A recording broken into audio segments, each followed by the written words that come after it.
Olá, muito boa tarde a todos e a todas que estão aqui nos prestigiando nesse evento. Bem-vindos, sejam bem-vindos ao canal do CEFOR, a Escola Legislativa da Câmara dos Deputados. Eu sou Marilene Matos, servidora da casa e professora de Direito Administrativo, e fui agraciada com essa honrosa missão de mediar o evento que estamos dando início com o deputado relator do projeto de lei de licitações na Câmara, e dois professores especialistas, que eu ainda vou apresentar. O nosso assunto, então, é a nova lei de licitações públicas, uma lei extremamente aguardada, desejada, que nasceu com o objetivo de modernizar a administração pública, incrementar a segurança jurídica, a governança, a transparência. Embora essa lei ela tem introduzido novos mecanismos nas licitações e contratações públicas, a gente não pode dizer que é exatamente disruptiva em relação ao regime anterior, porque ela engloba algumas disposições, algumas experiências exitosas da lei do pregão, do RDC, do regime diferenciado de contratação, da lei das estatais, além de jurisprudências já consolidadas que também se mostraram vantajosas, tanto dos tribunais quanto do Tribunal de Contas da União. A lei já está em vigor, mas pela necessidade de adaptação, pela necessidade de regulamentação, optou-se por deferir um prazo de 2 anos para que a administração pública, em todos os níveis, faça a necessária adaptação para a aplicação efetiva da norma. Então, hoje, juridicamente falando, a gente tem duas normas concomitantes que estão operantes estão válidas, né, que têm aplicabilidade, que é a nova lei 14.133, e a lei 8.663, que alguns têm denominado de Walking Dead, porque ela está viva, mas, ao mesmo tempo, ela tem um prazo, né, em que ela passará a ser efetivamente revogada, o prazo de 2 anos. Pelos impactos que a lei provoca, ela é de interesse dos operadores, dos gestores da administração pública, dos setores econômicos envolvidos nas negociações com o setor público, dos estudiosos. É uma lei de relativa complexidade, né? Ela ostenta uma complexidade, ela impacta na realidade econômica nacional. As compras públicas hoje, elas giram em torno de 10%, elas movimentam em torno de 10% do produto interno bruto. Então, um impacto bastante considerável. Atento a essa realidade, essa necessidade de reflexões, de entendimento desse novo diploma, a Escola de Câmara, então, a iniciativa de fazer esse evento e as inovações. É muito louvável, então, essa iniciativa da escola, na pessoa da diretora, né, a Juliana Werneck, está sempre empenhada em colocar a escola sendo produtor e difusor do conhecimento de temas relevantes para a sociedade e para a administração pública. Queria agradecer também aqui todo o apoio técnico, né, do pessoal que viabilizou o evento, né, na pessoa da Jamile Fonseca, que é idealizadora e apoiadora do evento, da diretora do Departamento de Material e Patrimônio da Câmara, a Eliane. Agradeço a presença dos nossos palestrantes, que tiveram a generosidade de ceder, né, de conseguir um tempo e compartilhar aqui a experiência e conhecimento com o nosso público.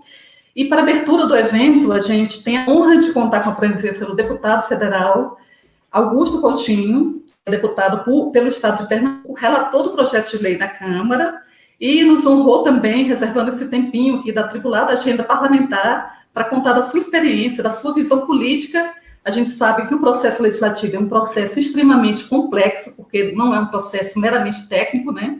Ele reúne técnica com política. Então, há que se compatibilizar nesse processo diversas visões, né, diversas tendências, tanto do pessoal envolvido do setor público quanto dos operadores econômicos que estão ali nas audiências das comissões, no plenário, propondo, sugerindo, né, e às vezes contribui, às vezes um pouco pressiona também. Quem trabalha aqui, conhece a realidade do parlamento, sabe que é assim, o processo legislativo é complexo. Sobre a biografia do deputado Augusto Coutinho, ele tem uma longa trajetória na vida pública em Recife, sendo que assumiu o primeiro mandato em 2010 como deputado federal. Em 2019, assumiu a liderança do Solidariedade, que é o partido que ele ajudou a fundar e do qual é o vice-presidente nacional. Já aqui na Câmara, ocupou a presidência da Comissão de Desenvolvimento Econômico, Indústria e Comércio. Por sua destacada atuação no mandato federal, recebeu os títulos Liderança Política Influente e Cabeça do Congresso em 2019. Boa tarde, deputado. Mais uma vez, muito obrigada por nos prestigiar aqui com sua presença. Teremos, após essa abertura será feita pelo deputado Augusto Coutinho, teremos os professores especialistas para discutir a parte técnica da nova lei. A professora Irene Nohara, que tem um currículo realmente... Ela é livre docente e doutora em Direito Estado pela USP, professora do mestrado e doutorado em Direito Político e Econômico do Mackenzie, advogada parecerista e autora de diversas obras jurídicas na área de Direito Administrativo. Só esse ano, a professora Irene Nohara lançou já 3 livros, sendo que a gente está terminando agora o mês de abril. Muito obrigada, então, por aceitar o nosso convite, professora Irene. Com certeza, a contribuição dela vai ser fantástica. Contaremos também com a presença do professor Renato Fenili, que é secretário adjunto da gestão do Ministério da Economia. Todos que lidam com licitação acompanham o professor Renato pelas redes sociais, ele é extremamente atuante, está sempre esclarecendo, escrevendo, fazendo artigos. Ele tem, então, uma atuação destacada, profissional e academicamente, na área de licitações públicas. Temos também a presença do professor Rafael Amorim, ele é consultor legislativo da Câmara, com um trabalho destacado na elaboração da nova norma de licitações, a prata da nossa casa, nosso orgulho, sempre elogiado pelos parlamentares que participaram da elaboração da lei, que atuaram. Ele e a outra consultora legislativa, que não está aqui, mas eu vou mencionar, que é a doutora Débora Mafia. Com essas considerações, então, vamos fazer a abertura do evento. Vou passar a palavra ao deputado Augusto Coutinho, ele falará da experiência dele como parlamentar na relatoria do projeto e dos desafios que ele enfrentou para compatibilizar essas diferentes visões e conseguir reunir uma norma que agora a gente tem aí nascida no dia 1º de abril. O senhor tem a palavra, deputado. Bom, eu queria inicialmente cumprimentar Marilene Matos, cumprimentar Renato Fellini, secretário adjunto do Ministério da Economia, a doutora Irene Nohara, aqui, doutora de Direito pela USP, companheiro, amigo, Rafael Amorim, consultor legislativo, que, como você bem disse, Marilene, foi quem construiu, junto com a doutora Débora, toda a base jurídica da lei. Eu sou engenheiro civil e, na verdade, sempre me valendo muito dos conhecimentos e da competência desses 2 consultores legislativos, que, aliás, tem de ser ressaltado a qualidade desses profissionais da Câmara, da Consultoria Legislativa, que é da Câmara dos Deputados.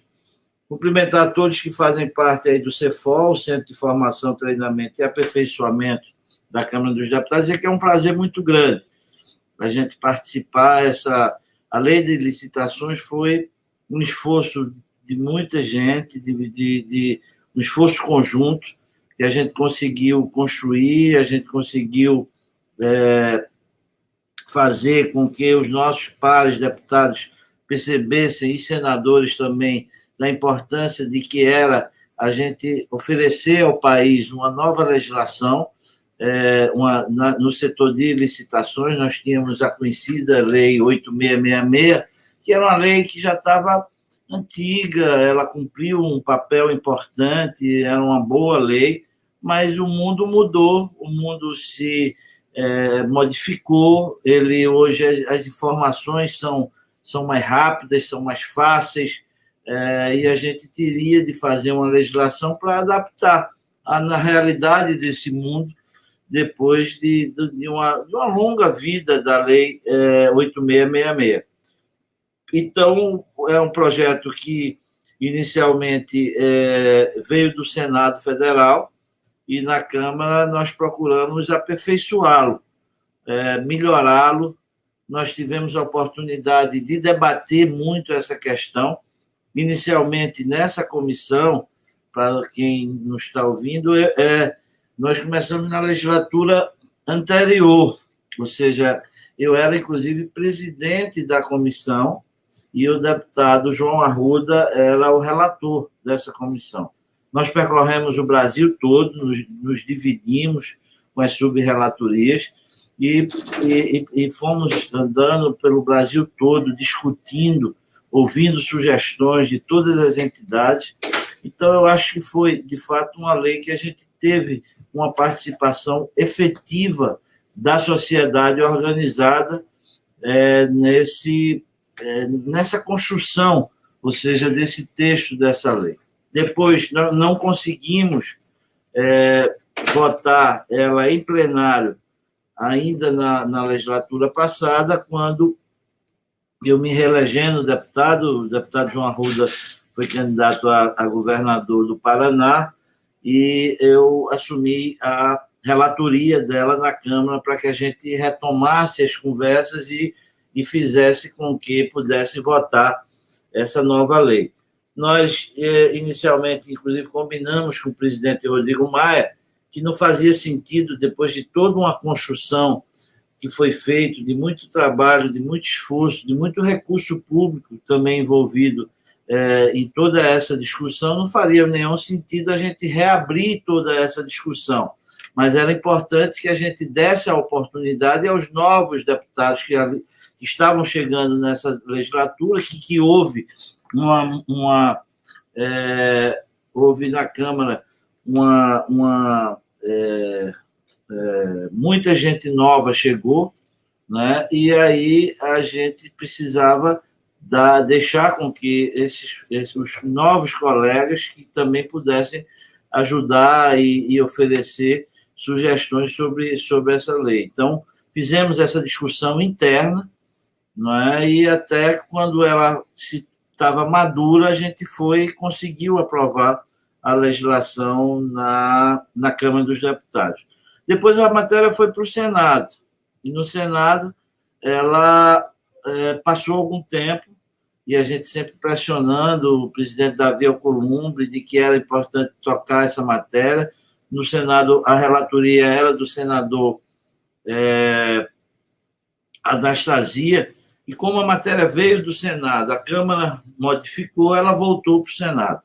E aí foi muito bom, porque quando voltou para o Senado, as mudanças foram muito pequenas, ou seja, resultado de que o trabalho que nós fizemos na Câmara foi um trabalho, de fato, muito discutido com o governo, discutido com os órgãos de transparência, discutido com todos os segmentos econômicos envolvidos, né, em licitação, que nós sabemos que são muitos, muitos interesses também envolvidos em tudo isso, e a gente conseguiu, de uma forma transparente, fazer com que, naturalmente, sem a concordância unânime, que é natural que não seria impossível conseguir, mas a gente conseguiu que todos os argumentos que a gente levou eram consistentes, ou seja, aí o Senado não mudou em quase nada.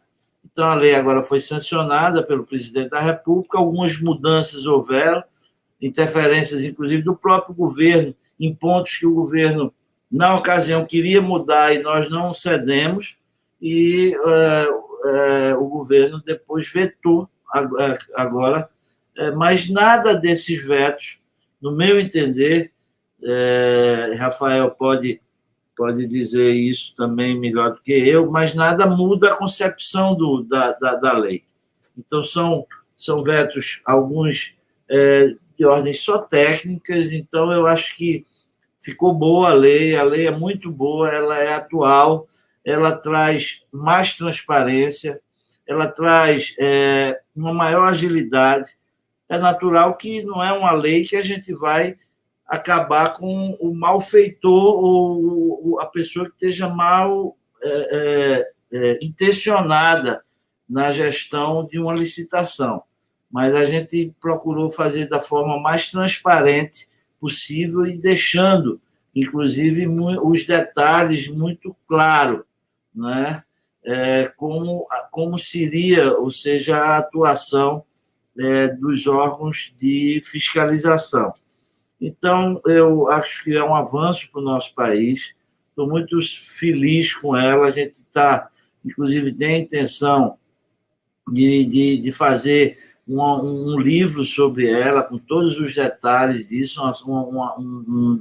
Vou ter essa conversa com o presidente Arthur Lira. Acho que a Câmara dos Deputados a gente pode fazer isso, e porque é uma lei atual, eu acho que ela vai perdurar por muitos anos no Brasil, e é um avanço que o bom gestor, o gestor que tenha espírito público e republicano, ele vai conseguir comprar melhor, comprar mais barato, porque a gente cria um portal nacional, ou seja, você vai ter condição de saber os preços praticados numa resma, por exemplo, de papel, numa cidade no Acre, por exemplo, e na cidade de São Paulo. Então, você vai ter assim, essa facilidade de ver, inclusive, e ficar claro se está havendo sobrepreço, ou aumento de preço, ou combinações de preço dos fornecedores, né? Então, essa parte da transparência eu reputo como uma coisa mais importante que a gente faz e que a gente oferece ao país. E também seguranças, porque não adianta, a gente sabe que hoje o nosso país, o grande problema que a gente tem, por exemplo, em licitações, na área de infraestrutura, de construções, são obras paralisadas.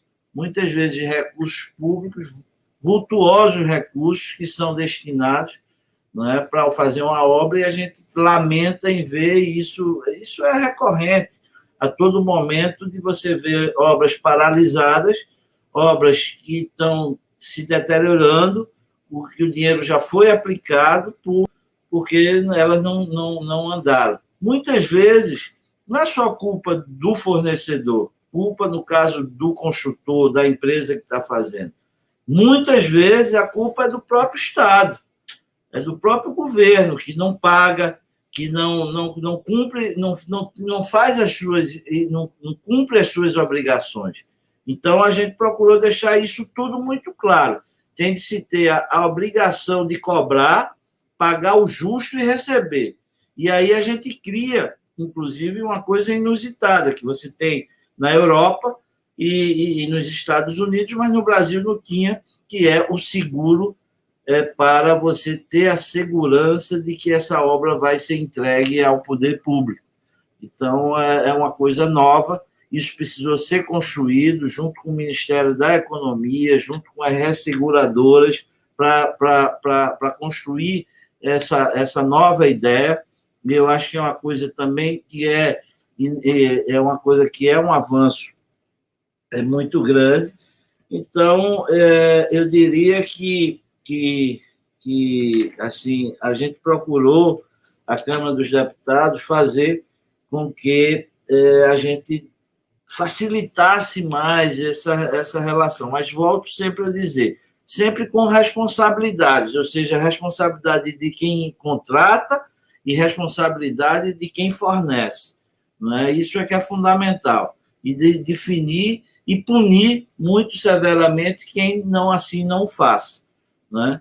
Então, a gente também tem de ter, por parte do gestor público, a responsabilidade de começar uma obra e ter recursos para terminar, ter recursos para pagar, não fazer pirotecnia política com isso, porque muitas vezes com essas pirotecnias, quem sai pagando essa conta é a população que não vê a obra realizada, a frustração que se tem quanto a isso. Então, eu acho que a gente criou mecanismos para dificultar, ou melhor, facilitar com que essas coisas não acontecessem mais.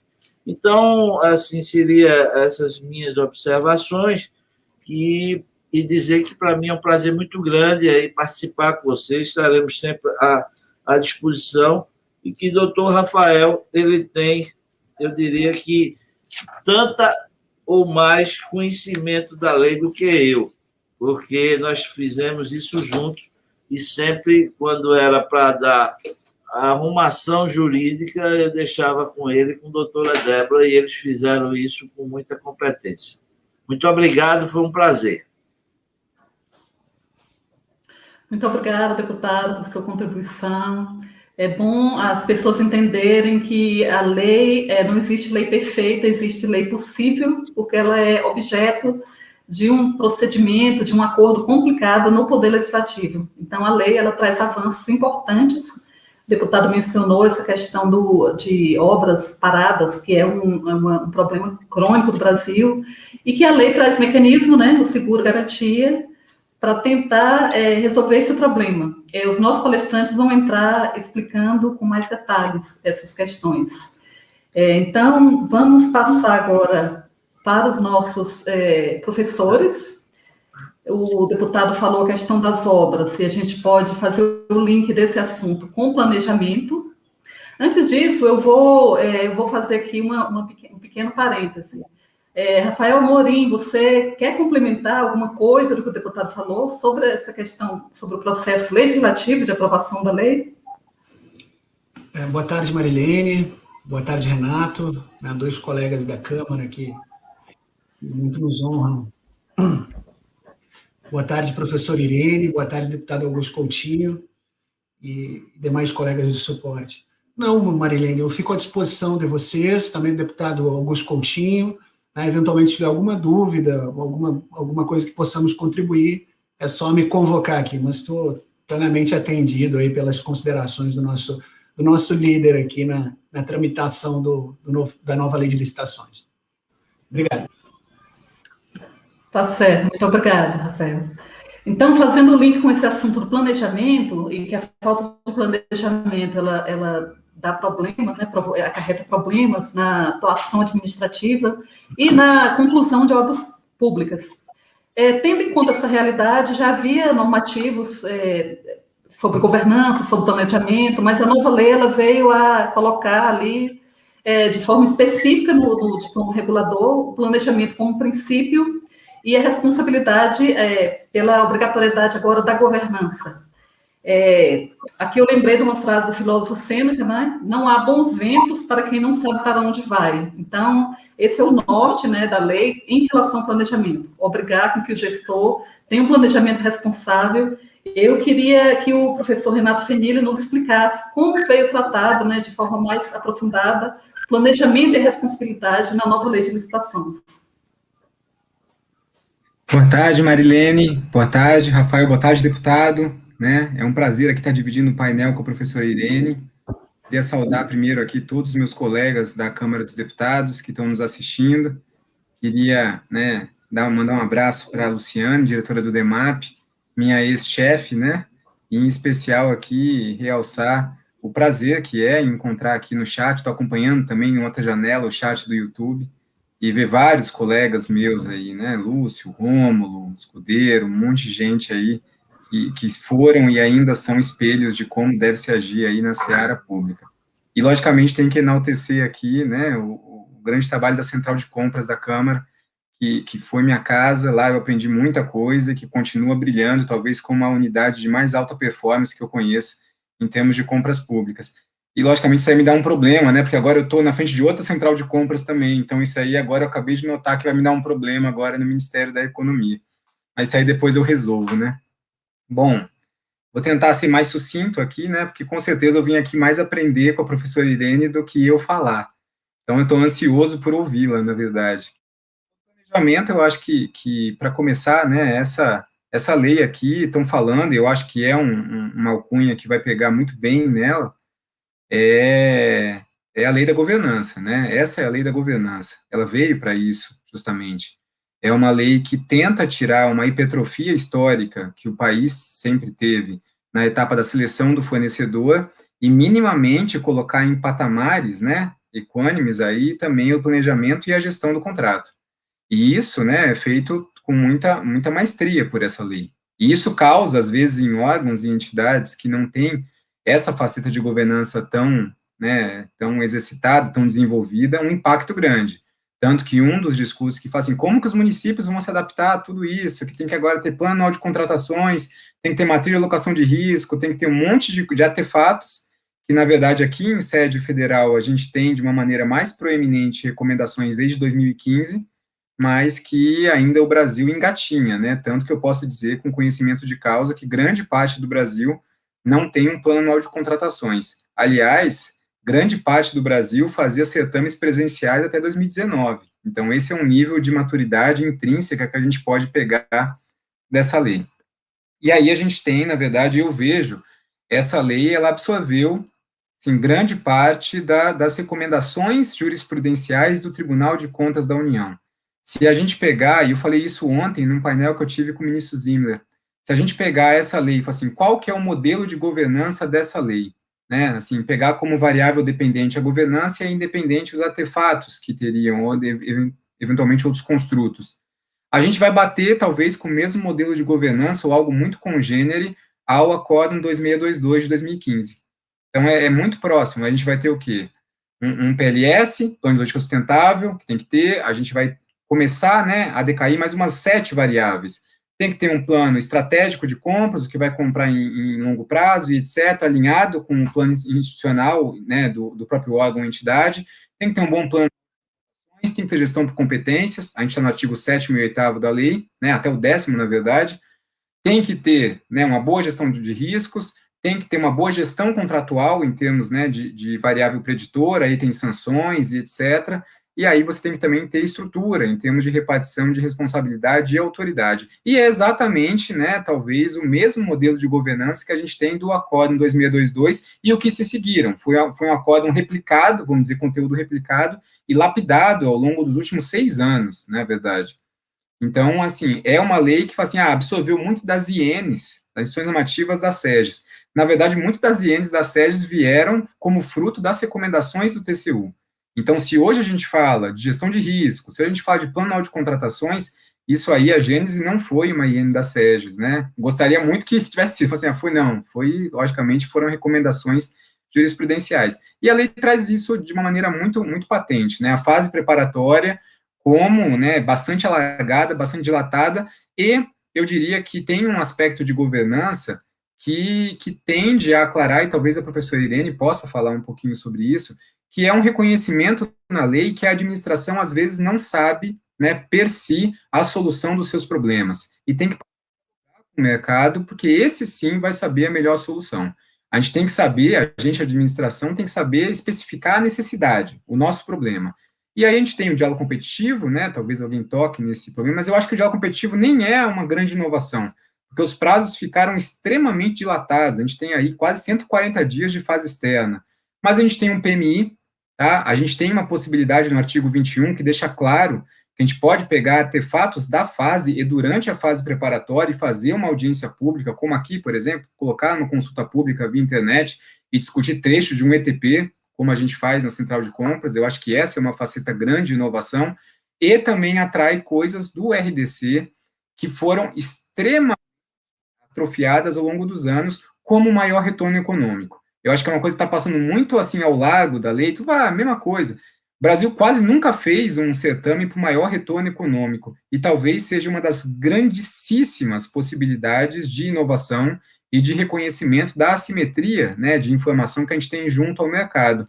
E é justamente tudo que a gente quer, que é diminuir custeio, diminuir despesa corrente. Então, eu acho que a lei entra muito nessa faceta de governança.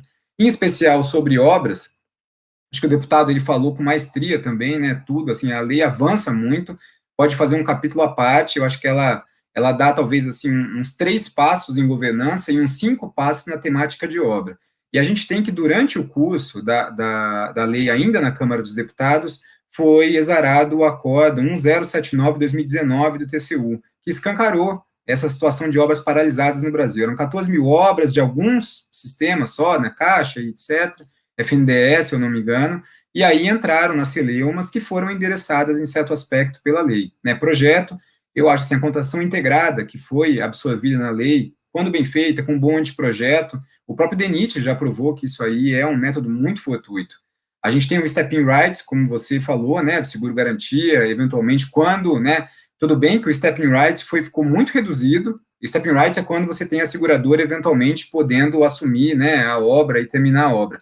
ficou muito reduzido porque ele é aplicável apenas para obras de grande vulto, né, em que você pode exigir um seguro garantia de até 30% e exigir, pelo menos aí, né, dar a opção que a seguradora assuma e conclua o objeto, em caso de inadimplemento do contrato. Aí a seguradora, se ela assumir e concluir o objeto, ela acaba sendo isenta de pagar a importância segurada indicada na apólice. Se ela não fizer isso, ela vai pagar a integralidade, né, da importância segurada indicada na apólice. Eu lembro que na discussão disso daí ficou um imbróglio, quanto que seria fixado o percentual, né, de 30%, 20%. Estados Unidos, né, a FAB dos Estados Unidos, ela estabelece em 100% isso aí, chega a ser 100%.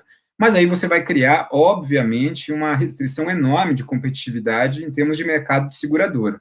Então, esse foi um aspecto específico que FENASSEG, né, as entidades de classe seguradora, tiveram que equalizar muito bem um diálogo com o CNI, etc., para chegar num acordo. Esse foi um dos pontos, vamos dizer assim, dialógicos mais expressivos da lei, de você ter que ter um acordo. E a gente está aí, né, o step-in. Tem outras coisas de obra, não vou entrar aqui, a possibilidade de você declarar tardiamente a nulidade do contrato, isso aí é uma coisa que, viu, Irene, é uma coisa que a gente tem que ver direito como que vai ficar, é uma coisa estranha ainda, né, mas que para a população faz todo sentido. Você está construindo um hospital, no meio da construção, descobre que a licitação foi, né, tem algum vício insanável na licitação, você acaba o hospital e depois você vê o que você faz com a empresa em termos de alguma sanção. Mas acho que é isso, né, eu vou parar por aqui, que eu quero mais ouvir a Irene nesse começo. Obrigada, Renato, pela visão geral da governança e do planejamento, da responsabilidade mais fortalecidos com a nova lei de licitação. E a nova lei de licitação, como ela foca na governança, de um lado, por outro lado, ela aumenta a responsabilidade na fase interna, digamos assim, na fase preparatória, antes que a licitação saia o instrumento convocatório para convidar o público externo.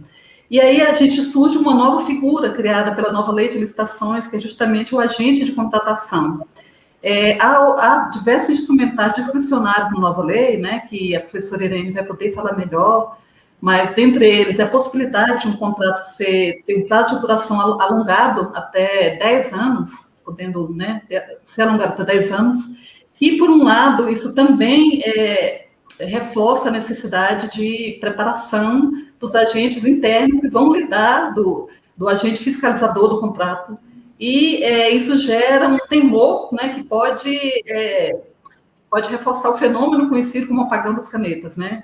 Esses dias, numa palestra, eu ouvi que diversos instrumentais constantes do RDC não foram utilizados. Ou seja, tinha mecanismo lá na lei para facilitar a contratação, tornar mais ágil, mas os agentes públicos envolvidos tinham medo, ficavam paralisados e não usavam. Eu queria ver a opinião da professora Irene sobre essa responsabilidade do agente de contratação e como lidar com essa tensão que existe entre os instrumentais discricionários e o medo do gestor de ser responsabilizado por eventuais erros na licitação e no contrato. Bom, boa tarde a todos. É uma alegria estar nesse momento tão importante do início de uma lei que transforma as contratações, as compras públicas no Brasil. Era uma lei muito aguardada, então eu quero aqui saudar a todos que estão aqui, que participaram ativamente da criação dessa nova legislação. Agradecer a Marilene Matos pelo convite, à Escola da Câmara dos Deputados pela oportunidade de estar aqui ao lado do Renato Fenili, que traz toda essa visão e também essa aplicação prática do ponto de vista da gestão. Eu acho que é tempo do direito se articular com a gestão, porque a gestão não pode se estabelecer à margem do direito, mas o direito também não pode obstar a gestão de buscar suas melhores soluções. Eu acho que a lei propicia essa ampliação da discricionariedade. E também não poderia deixar de saudar também e elogiar essa elaboração da lei de licitações nas audiências que foram promovidas no âmbito da Câmara dos Deputados, e posso aqui também relatar, porque fui convidada a participar, posso dizer que todas as sugestões que eu dei foram acolhidas nos 10 minutos que eu participei.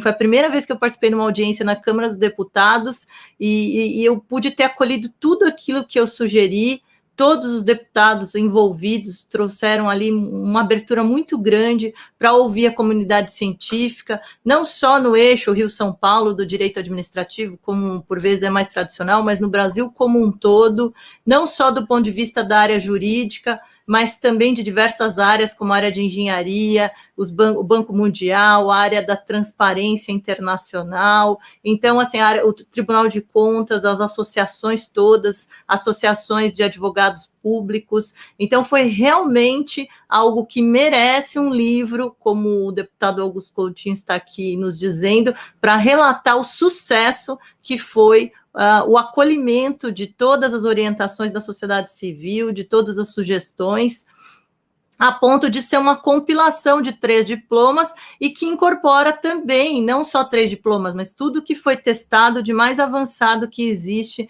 em termos de atos normativos, que às vezes traziam alguma insegurança jurídica, mas que atualmente estão no status, no patamar de lei. Então, eu acredito que é um momento realmente de celebração, é um momento de início. É evidente que uma lei dessa importância sempre suscita muitos debates, né? Às vezes são debates aqui intensivos, porque ela lida com muitos interesses, ela lida com o maior dos compradores, que é o Estado, né? No fundo, os estados são os maiores compradores do mundo, né? E o Estado brasileiro também não foge dessa realidade, e isso distribuído em 5.570 municipalidades, 26 Estados-membros, 1 Distrito Federal e uma União, comprando, contratando e planejando suas compras governamentais para a produção do desenvolvimento. Mas, sem mais delongas também, vamos à pergunta aqui que foi formulada, a gente tem muitos assuntos para debater na data de hoje, e foi dito aqui que a Marilene, né, que é administrativista, também muito conhecida da área,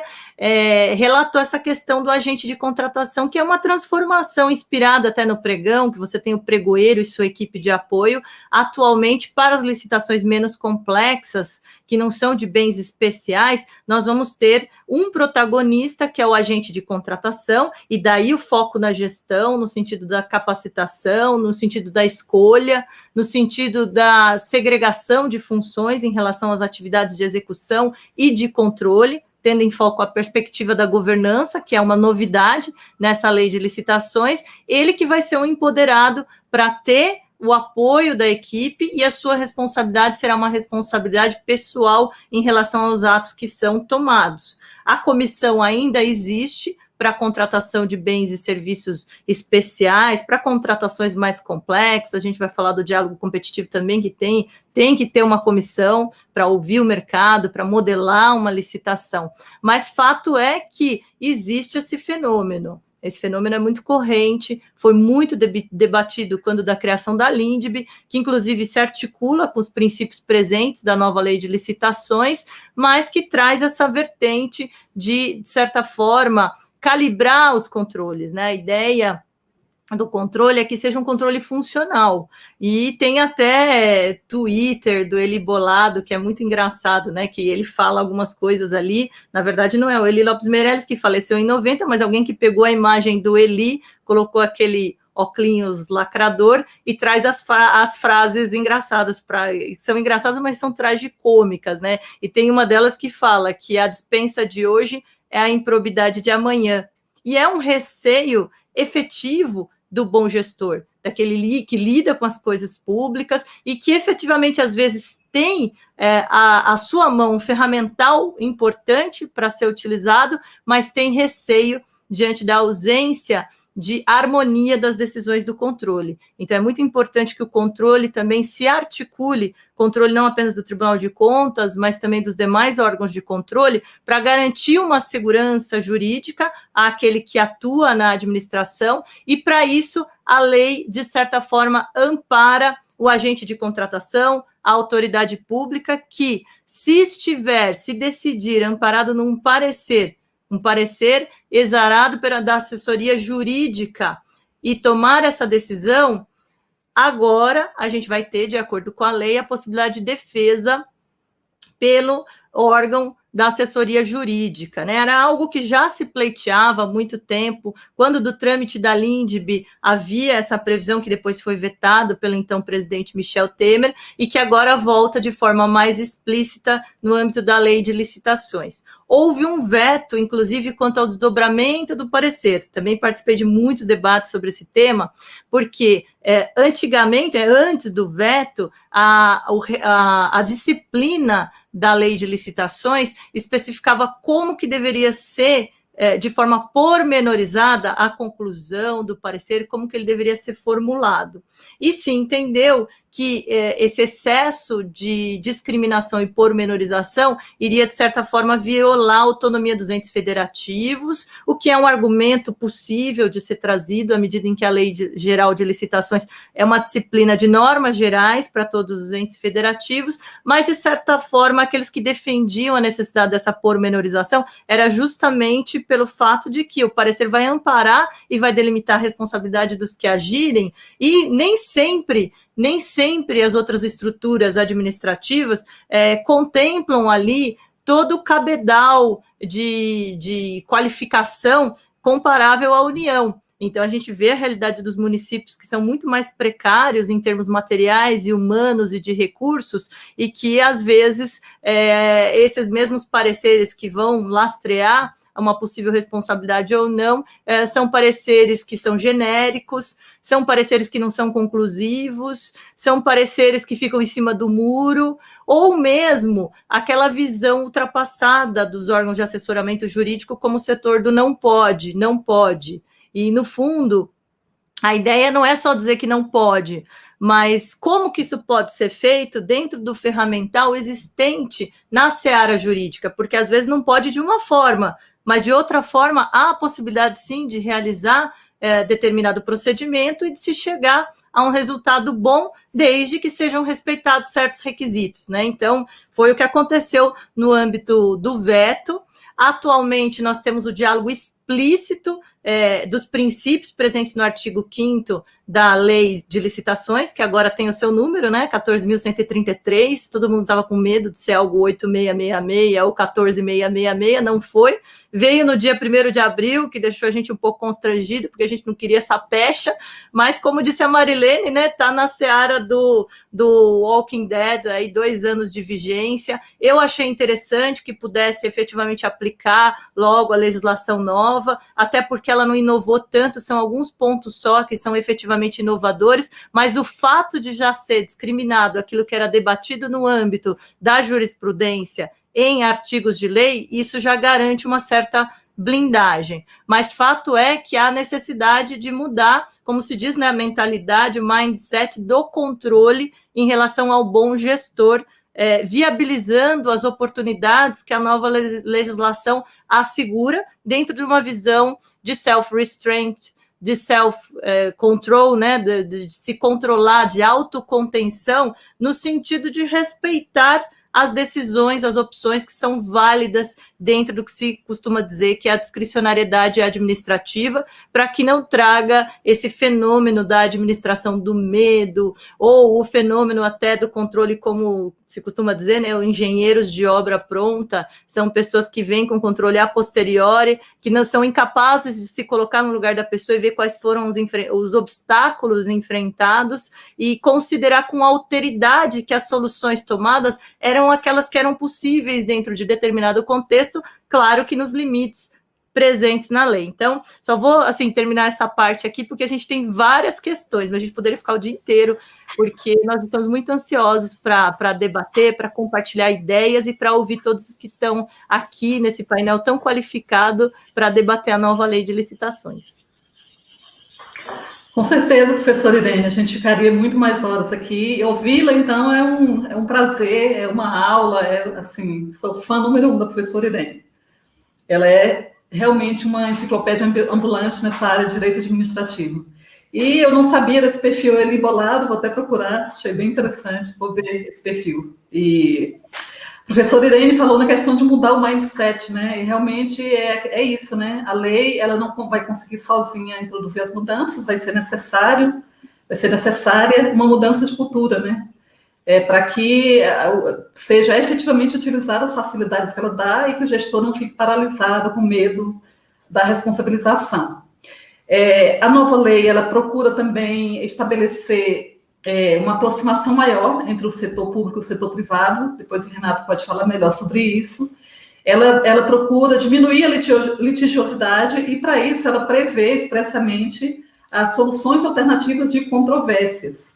Não que não existisse antes, e aqui na Câmara dos Deputados a gente teve algumas experiências exitosas, em que o pessoal usou a LINDB, usou outros normativos para fazer acordos, para não ter que diante de algum problema com a empresa contratada, a empresa tem que arcar com os custos e a própria administração arcar também de um processo judicial que torna a coisa mais morosa, torna tudo mais difícil. E é uma sinalização também para o setor privado, no sentido de que, não, surgindo algum problema, a gente vai ter essa opção de resolver pela via não litigiosa, pelos meios alternativos. Eu queria que o Renato conversasse sobre isso. Renato, a gente tem essa possibilidade, né, de resolver conflitos por conciliação, por mediação, etc. E, por outro lado, a gente tem uma cultura que agora, né, provavelmente vai ter essa mudança, mas a gente ainda tem arraigado ainda uma base da indisponibilidade do interesse público. Né? Então, aquele gestor mais tradicional, ele vai olhar e falar, eu não vou fazer esse acordo, não, eu estou com medo, é melhor, deixa eu lá para a justiça. Deixa que resolve na justiça e eu fico aqui, mais garantido. Né? Então, Renato, por favor, fala para a gente sobre como você vê essa novidade, como ela vai ser acolhida na administração pública. Bom, Marilene, eu vou responder de uma maneira muito, muito objetiva isso daí, mesmo porque eu acho que não é dos pontos de maior destaque da lei. Porque, na verdade, a gente já tem os institutos, né, da mediação, da conciliação e da arbitragem, que são regulamentados por outras leis que poderiam se aplicar à matéria. A novidade foi que a lei atraiu isso aí no seu corpus, né? A gente tem no artigo 153, tanto os três, né, aqui para quem está nos assistindo, né, a arbitragem, a conciliação e a mediação são métodos alternativos de solução de conflito. Como a Marilene disse, você poderia em qualquer momento, né, você tem aí na afastabilidade da tutela jurisdicional, você poderia recorrer ao juízo diretamente, mas aí criam-se esses três institutos. Então, assim, a gente tem a mediação e a conciliação, elas podem ser judiciais ou extrajudiciais, tá? Já a arbitragem, não, ela exclui a possibilidade de via judicial, mas o compromisso em aceitá-la pode ocorrer em juízo. Às vezes pode ser meio, né, pouco didático aí o que eu estou falando. O que acontece é o seguinte, a mediação, ela consta regulamentada numa lei, se eu não me engano, é a 13.140, 2015, que é uma técnica de negociação em que a gente tem um terceiro, que é indicado ou aceito pelas partes, ajuda essas duas partes a encontrar uma solução que atenda a ambos os lados, né? A gente tem tanto nessa lei que eu citei, aí a 13.140, quando no próprio Código de Processo Civil, né, conciliação como um sinônimo de mediação. Mas a gente poderia, assim, num olhar mais minudente, elas têm uma sutil diferença, né, porque a técnica usada na conciliação para aproximar as partes, ela seria mais direta, e aí haveria uma partição mais efetiva do conciliador na construção e sugestão de soluções. Na mediação, né, em seu turno, o mediador interfere menos nas soluções e age mais na aproximação das partes, vamos dizer assim. A arbitragem não, a arbitragem está numa lei mais antiga. A arbitragem, ela está numa lei que é a 9307, de 96. E depende, né, nesse caso vai depender de uma convenção das partes em cláusula específica e expressa que tem que estar, né, assim como condição sine qua non para ser aplicada. Quando essas duas partes, no caso do contrato administrativo, por óbvio, né, optem pela arbitragem, elas vão afastar a via judicial e passam a permitir também, né, que terceiros, um ou mais terceiros, né, que são cognominados árbitros, que em especial são experts na matéria, decidam esse conflito. Então, isso aí eu acho que é tudo uma situação para tentar onerar menos, diminuir o custo de transação, eventualmente, para a solução dos conflitos, eventualmente seja dos diversos contendas que pode ter em sede administrativa, e desde equilíbrio econômico-financeiro, repactuação, e aí quem trabalha no dia a dia, né, com essa matéria aí sabe as diversas celeumas que afligem. Eu queria voltar um pouquinho, Marilene, se você me permite, até para eu ter um aspecto mais de diálogo também com a Irene, no aspecto do agente de contratação e da responsabilidade, né? Eu acho que esse é um tema, acho que em todas as lives, que cada vez eu participo de menos, né, mas todas elas sempre vêm, assim, acho que 90% dos debates da lei podem ser sumarizados em 3 perguntas, que é, primeiro, a lei pode ser usada assim em portal, quem é o agente de contratação, e se a lei tem normas gerais ou também tem específicas no meio lá, que a lei está mentindo no começo, tem específicas no meio, né? Essas 3 perguntas aí é que estão na boca do povo, e você endereçou muito correta a primeira delas, né, do agente de contratação. E aí, o que a gente tem é um papel novo, né, que isso aí causa, em termos de responsabilidade, uma mudança bastante disruptiva no Brasil. A primeira coisa é que o agente de contratação ele tem que ser servidor efetivo. E isso daí, a priori, não teria nenhum problema, porque no PL, quando ele estava lá, ainda com a relatoria do Augusto Coutinho, no começo de 2019, se eu não me engano, tudo bem, podia ser um papel novo, que ninguém nunca tinha visto. Mas uma emenda, né, de um parlamentar lá do Paraná trouxe, né, para enaltecer a figura do pregoeiro, trouxe no finalzinho do artigo 8º, falou assim, olha, quando for pregão, esse cara é o pregoeiro. E aí causou, obviamente, uma necessidade da gente ampliar o conhecimento sobre isso. Porque uma grande verdade que a gente tem é que no nível municipal, em especial nos interiores aí dos estados, pregoeiro não é servidor efetivo. Quase sempre, ou pelo menos com uma grande maioria, ele é um servidor comissionado puro, vamos dizer assim. Então, isso aí exige, e talvez, né, eu não sei como que isso vai ser, é uma incógnita, mas é uma possibilidade, talvez, que daqui a até 2 anos, né, quando tiver a vigência única, vamos dizer assim, né, da 14.133, isso aí possa ter sido flexibilizado. Como foi, na verdade, o artigo 7º. Na redação original do PL, todos os agentes que exercessem funções essenciais na lei deveriam ser obrigatoriamente servidores efetivos ou empregados públicos do quadro permanente. Isso foi flexibilizado aí na Câmara dos Deputados, né? Em 2019, foi colocada a palavra preferencialmente. Tá? Então, esse eu acho que é um ponto de destaque. O outro ponto, né, que insurge é das próprias responsabilidades desse agente de contratação. E não teria problema, mas agora não, já que ele é o pregoeiro, e se a gente olhar o caput do artigo 8º, no finalzinho lá dele, né, como eventualmente uma leitura possível, né, que a gente está falando de uma oração coordenada aditiva, e ele tem 4 responsabilidades lá no final, que está no artigo 8º, né, ele tem que dar andamento ao procedimento licitatório, né, zelar por tudo isso, e etc., você entra numa leitura possível, não a única, mas possível, que o pregoeiro ele também vai ter que ser esse tal de gerente de prazos, minimamente, do procedimento licitatório, que tem 2 fases, tem a preparatória e tem a fase externa, minimamente. Então, isso daí, por mais que se debata, né, em um webinar, em live, no fundo, quem vai bater o martelo é o regulamento.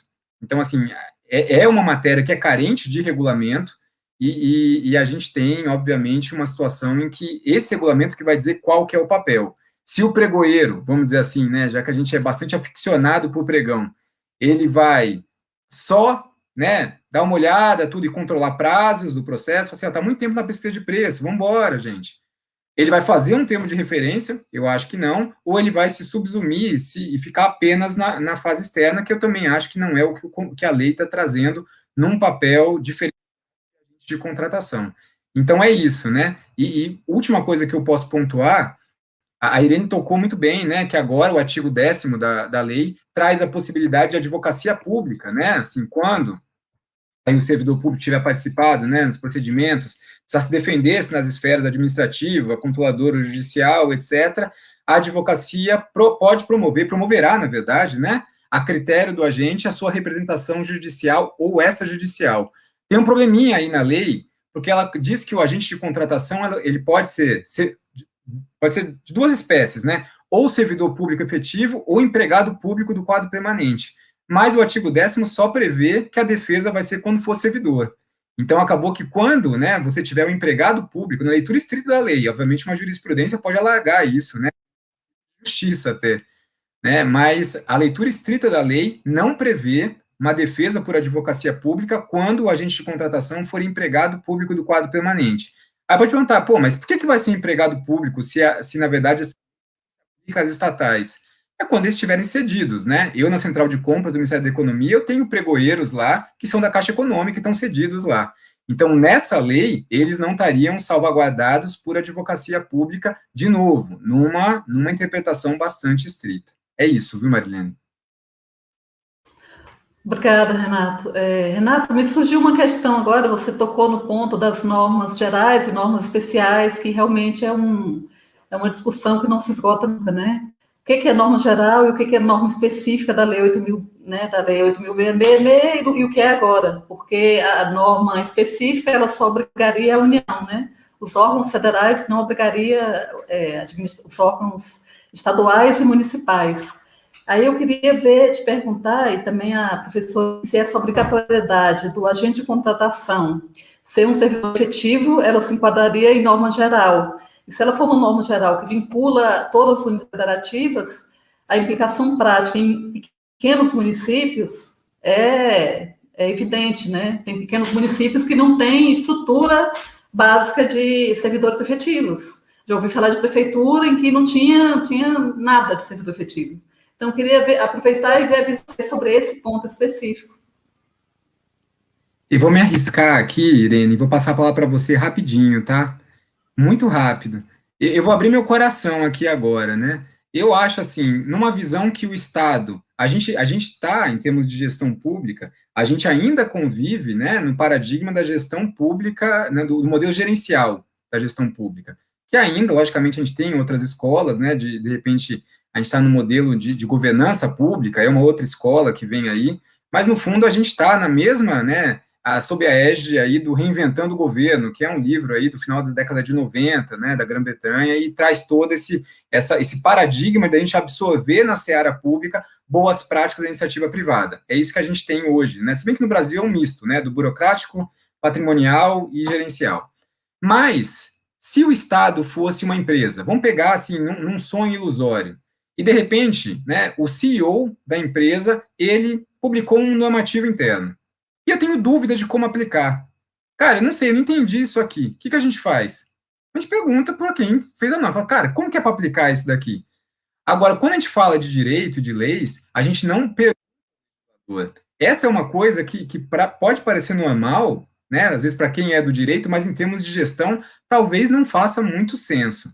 Porque a gente tem um Congresso que deu à luz a 14.133, mas o Congresso não faz a interpretação da lei.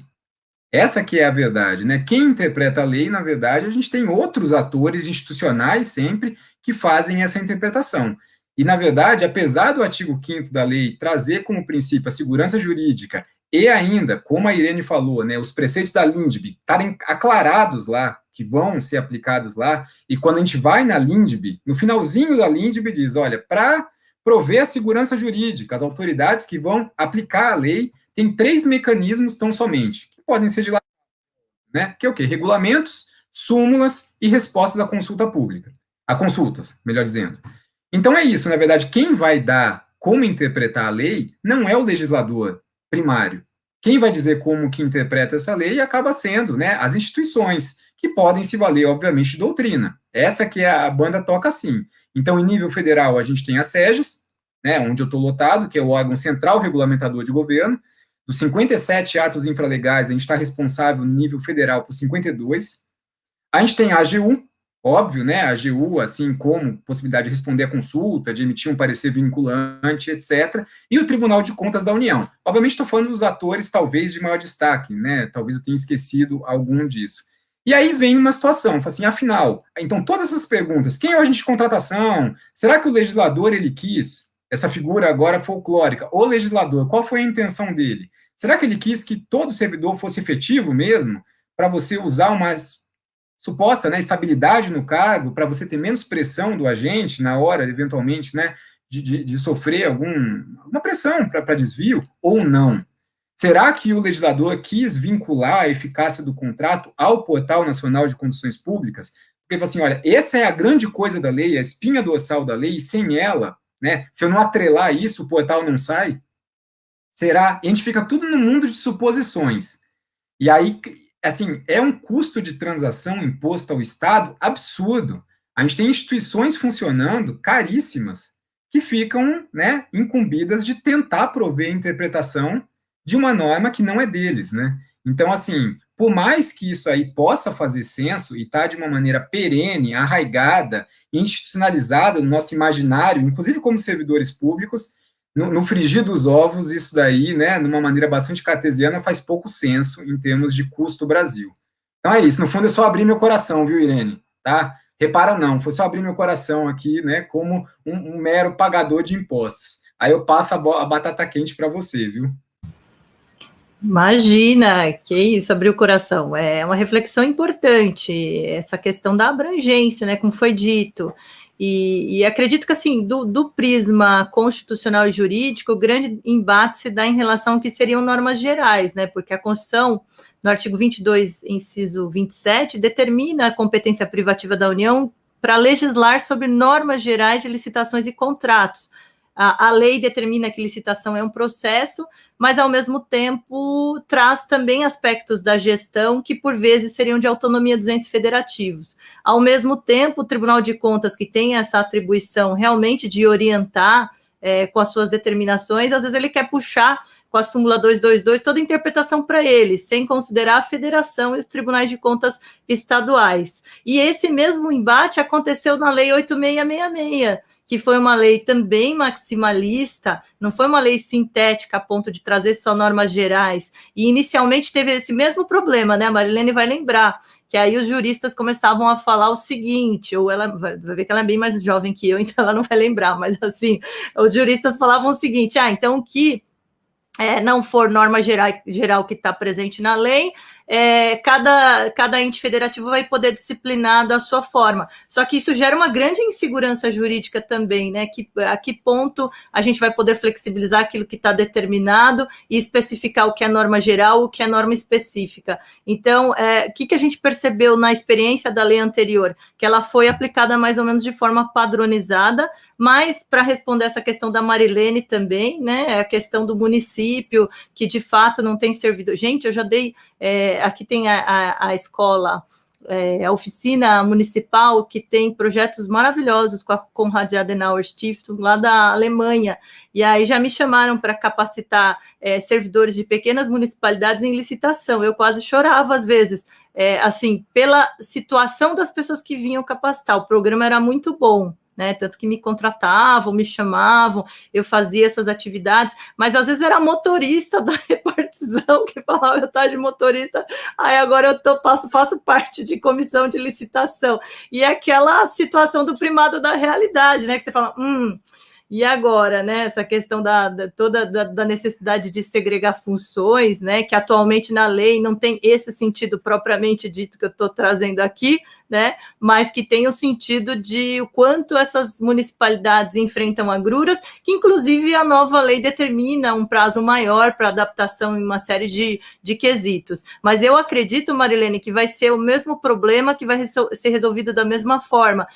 vai ser justamente uma interpretação mais padronizada, mais parametrizada. Eu acredito que isso que o Renato falou é verdadeiro. Quem determina os limites da interpretação são os órgãos de controle, né, da lei. Então, o judiciário vai determinar com o tempo, os próprios tribunais de contas, certo? Que houve vetos aí a superpoderes do TCU, que eu acho que o TCU vem fazendo um trabalho excelente, de grande acompanhamento do estado da arte, com ministros de calibre, magnitude de reflexão e de gestão extraordinários, mas que, de certa forma, também a gente tem que respeitar um pouco a federação.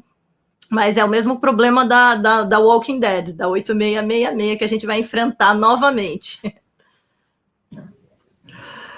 Tá certo. Tem uma pergunta aqui, vou registrar até a presença de que está nos acompanhando, do professor Ronaldo Correia, que eu vou passar para vocês. Ao condicionar a defesa do gestor ao acatamento integral do parecer, não estaria havendo, na verdade, uma indução ao acatamento dos pareceres, tornando-os, na prática, vinculantes? A gente começa com as damas ou com a dama? Vamos para a dama. Posso responder essa, Marilene, porque era a parte que eu estava falando?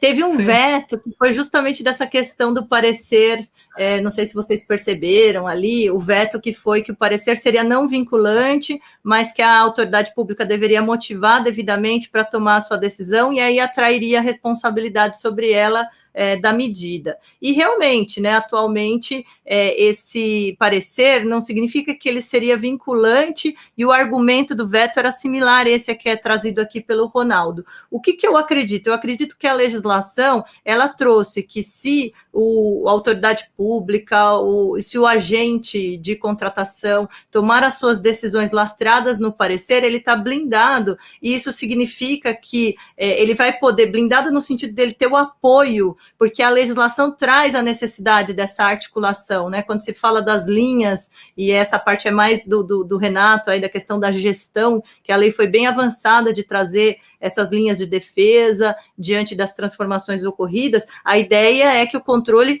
apoie, e o controle aí, o controle interno, junto com os órgãos de assessoria jurídica. Logo, isso não significa que está restringindo o apoio que o órgão de assessoria jurídica deve dar em qualquer circunstância em que o agente público agir e vir a ser responsabilizado. Tanto assim que o decreto 9.830, que regulamentou a LINDB, trouxe novamente, ressuscitou aquela situação que, se houver plausibilidade, o órgão de assessoria jurídica vai fazer, sim, a defesa do servidor, se ele quiser, né? Se ele achar mais conveniente contratar um advogado, ele contrata, mas se eventualmente for uma enxurrada de responsabilizações infundadas, como pode vir a acontecer, nada mais justo, porque para trabalhar ele vai ter que arcar também com gastar muito recurso para se proteger e para se defender. Então, eu acredito que não teria esse sentido específico, mas nada obsta que tenha, né? A depender da interpretação, como foi bem levantado pelo Ronaldo e como foi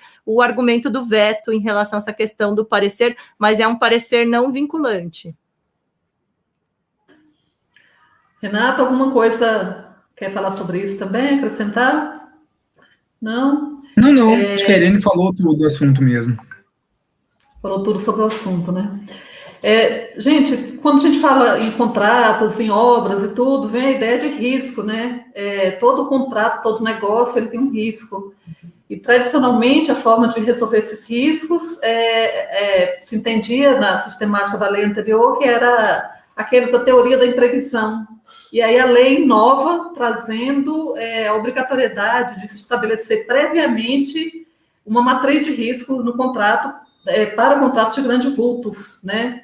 Então, Renato, eu queria que você falasse sobre essa novidade legislativa e sobre os impactos nos pedidos de reequilíbrio econômico-financeiro. Assim, apesar de ter obrigatoriedade, né, em contratos de grande vulto, a gente tem aí que acho que no artigo 22 tem a possibilidade, né, tem a faculdade de um edital contemplar a matéria de alocação de riscos, né, e aí, nessa hipótese, o cálculo do valor estimado da contratação, inclusive, pode considerar a taxa de risco compatível com o objeto.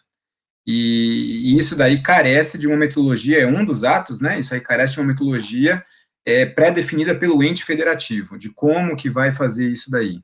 De fato, o que a gente tem é que essa prática, né, da matriz de alocação de risco, ela já estava prevista, por exemplo, na lei das estatais, a 13.303, e tem por objetivo principal justamente, né, a definição acerca do equilíbrio econômico-financeiro de uma vença firmada em termos de ônus econômicos decorrentes de algum evento superveniente à contratação. Em uma apertada síntese, né, é uma cláusula que vai reger a execução contratual, podendo, né, assumir diferentes matizes a depender do regime empregado, tá? E obviamente, a gente tem, na verdade, uma possibilidade na lei, então, assim, de qualquer contrato, de uma maneira facultativa, definir de antemão a matéria de alocação de risco. E isso daí tem que ser de uma maneira a priorística, deve constar do edital.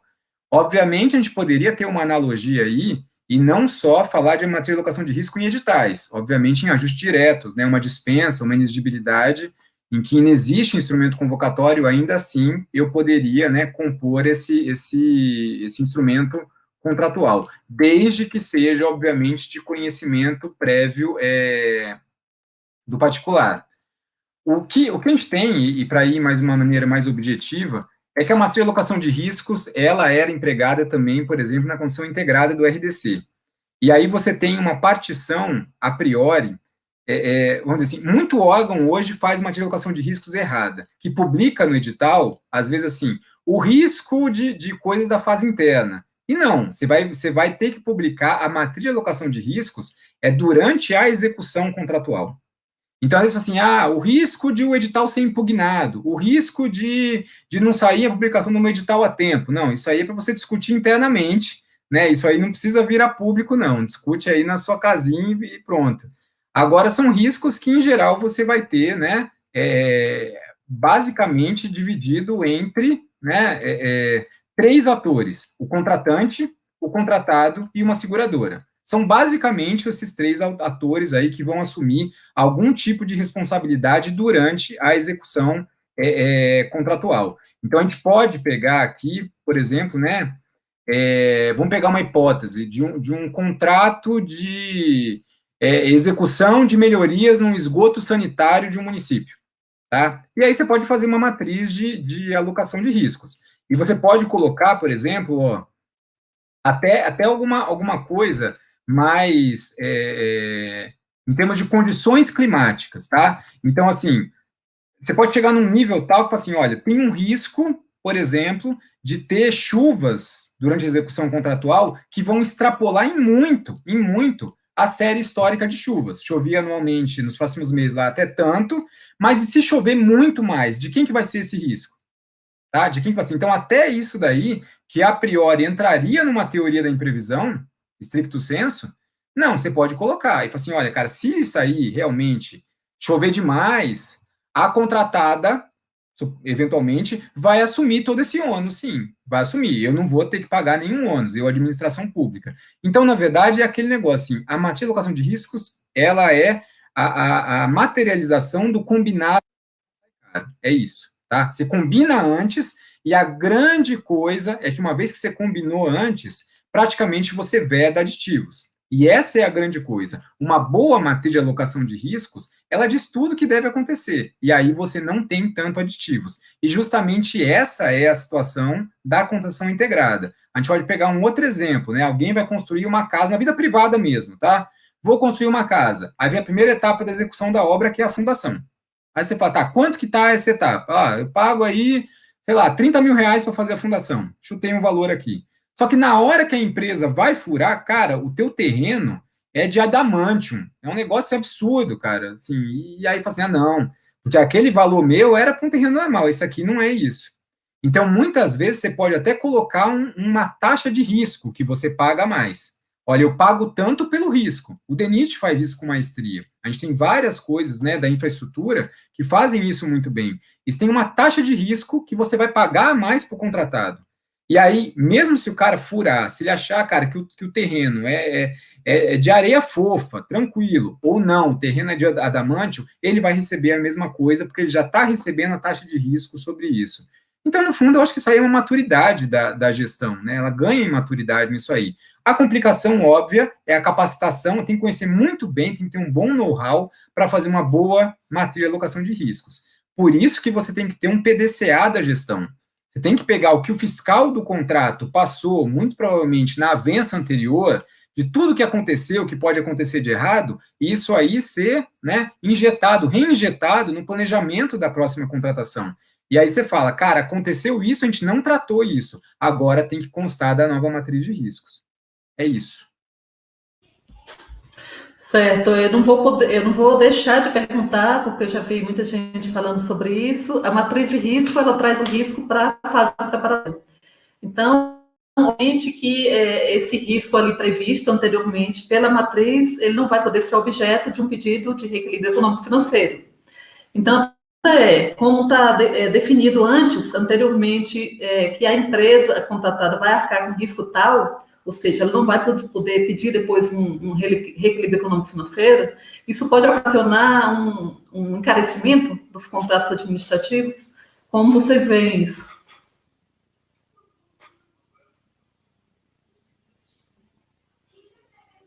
Quer falar, Irene? Acho melhor você falar, Renato. Estou aqui aurindo das suas explicações. Marilene, falhou para mim só o finalzinho da tua questão. O finalzinho, a parte final da questão falhou no meu áudio aqui. Tá. Como o risco já vem anteriormente, né? A empresa contratada não vai poder pedir reequilíbrio econômico-financeiro com base naquele risco que já constava da matriz atribuível a ela. Então, isso pode provocar um encarecimento dos contratos administrativos, a empresa já embutir esse custo, considerando que ela não vai poder pedir o reequilíbrio depois? Na verdade, isso é um tratamento de risco, né? Você entrou numa tema que isso aí é um tratamento de risco. Porque você vai colocar, obviamente, assim, a gente tem obras históricas no Brasil, que o cara mergulha o preço, ganha, e logo no primeiro mês, cara, já pede, né, assim, ele entrou e no mês seguinte já pede aditivo. Não, é isso, é aditivo. Então, eu acho assim, o que tem que ser tratado, é uma coisa que é uma curva de aprendizagem para a administração em termos negociais. E aí vem, logicamente, uma faceta negocial logística da administração. Ele vai embutir, obviamente, né, ele vai embutir isso aí no preço. Isso vai ter que estar espelhado o quê? No quanto a administração vai pagar mais por taxa de risco. Agora, se for um risco baixo, por exemplo, é um risco baixo. Tá? A probabilidade de impacto, a probabilidade de acontecer é zero. Eu não vou colocar isso aí na minha matriz. Porque ao colocar, isso aí pode encarecer. Ah, não, isso aqui, ó, é um risco de alta probabilidade de acontecer. Então, mesmo que o contratado aumente o preço dele, eu ainda devo sair em vantagem, eu, administração. Porque já que a chance de acontecer é alta, né, eu tendo a ganhar. Porque se acontecer, eu saio no lucro, entendeu? Então, realmente é uma coisa de... não é tão tangível nisso daí, mas é uma coisa de curva de aprendizagem. Agora, é um risco. A probabilidade é alta, mas o impacto é muito baixo. Pode acontecer, mas é muito baixo. Eu, talvez, também não colocasse na matriz de alocação de risco. Você não tem que prever todos os riscos do mundo, porque senão você vai fazer um contrato ingerenciável.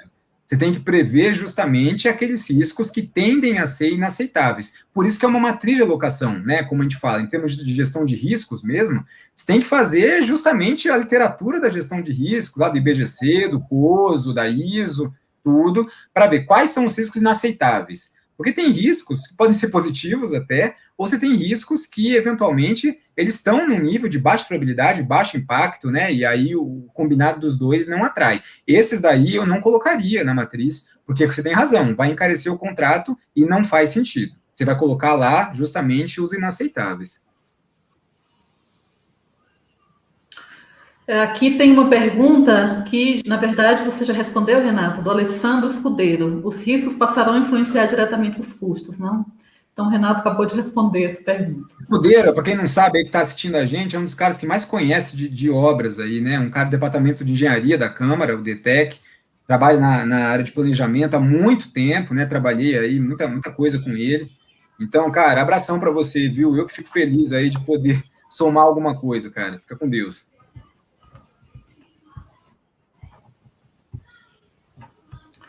Tinha dado uma falha aqui, gente.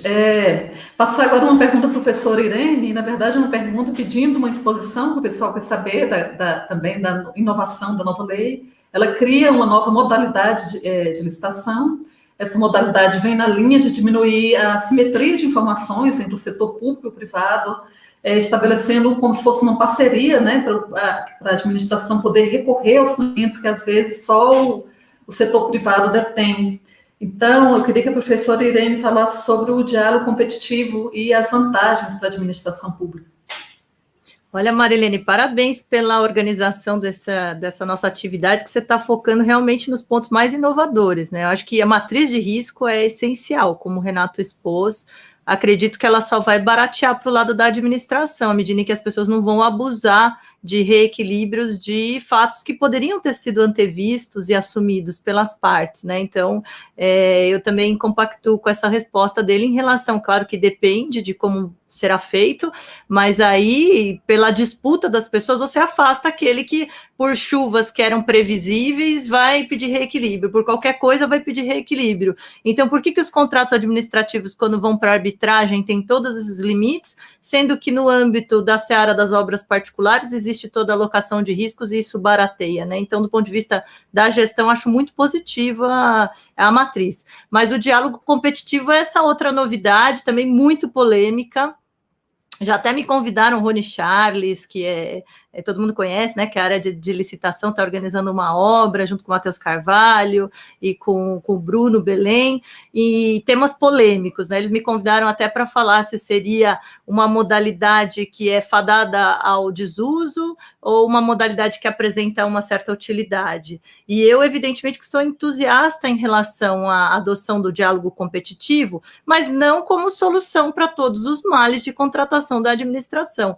Não é o fato do diálogo competitivo ser utilizado para hipóteses bem específicas, que são os casos de inovação que ele pretende, de certa forma, cobrir, que significa que ele vai cair em desuso, porque precisaria ser uma modalidade tão empregada como, por exemplo, o pregão, né? Não acredito que seja isso. Mas é uma modalidade que se articula com um novo princípio, com um novo objetivo, né, no fundo, que seria o objetivo de inovação por parte das contratações. E inovação é efetivamente buscar serviços novos, produtos novos, e por vezes sequer a iniciativa privada sabe qual que é a estrutura de mercado, qual que é o pulo do gato de estrutura de mercado de outras. Então, o Estado, às vezes, tem dificuldade de modelar a licitação por conta de assimetria de informações, como você falou. Então, o diálogo competitivo, ele vem para suprir essa necessidade e traz para dentro de uma fase dialógica a oportunidade da administração conhecer, respeitada a confidencialidade dos negócios que são compartilhados, da expertise da iniciativa privada, para dentro do certame já modelar uma licitação que melhor atenda às suas necessidades. Então, eu acho que a ideia é interessante, vem com base na experiência da Europa, tem experiências positivas, negativas, a depender de como a gestão vai conduzir o diálogo competitivo. Então, algumas experiências ruins de Portugal, outras experiências melhores da Inglaterra, mas ainda assim com certas ressalvas, né, do que o diálogo competitivo pode melhorar ou aprimorar, o quanto ele traz mais de morosidade, para quando ele é indicado, para quando ele é contraindicado. Certo que o diálogo competitivo também é muito inspirado na contratação integrada, quando, de certa forma, se determina que a iniciativa privada vai elaborar o projeto básico, o projeto executivo, existe, de certa forma, uma, entre aspas, delegação para a iniciativa privada para propor essa solução para as mesmas circunstâncias.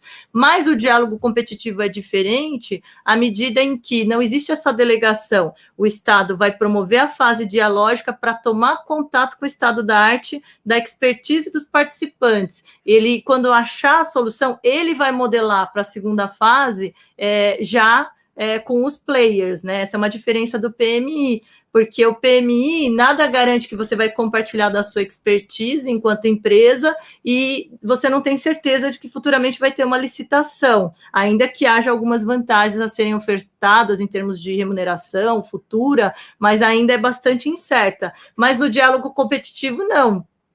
As empresas já estão ali e o interesse delas é justamente, enquanto players, se elas compartilharem do seu conhecimento, pode ser que a modelagem venha a viabilizar uma disputa em que elas sejam vencedoras do certame e que haja essa contratação. Então, eu acredito que o diálogo competitivo ele só vai dar certo se efetivamente tiver um cuidado, porque ele não é para toda e qualquer circunstância, são circunstâncias muito especiais, e, inclusive, o interessante é não cair também no conto do vigário, na venda da iniciativa privada, também de sonhos, às vezes. Por isso que a lei garante a possibilidade de contratação de um serviço técnico para amparar a comissão, porque às vezes só com esse conhecimento técnico, que o técnico vai dizer, naquela estrutura de mercado, não, mas isso aqui já não é nenhuma novidade, isso aqui qualquer um pode oferecer, porque às vezes vem aquele discurso sedutor, né, quando você vai expor algum projeto, alguma solução possível, e aí é importante ter um amparo técnico que já não existe de forma tão aprofundada, porque já existe uma simetria, uma necessidade de compartilhamento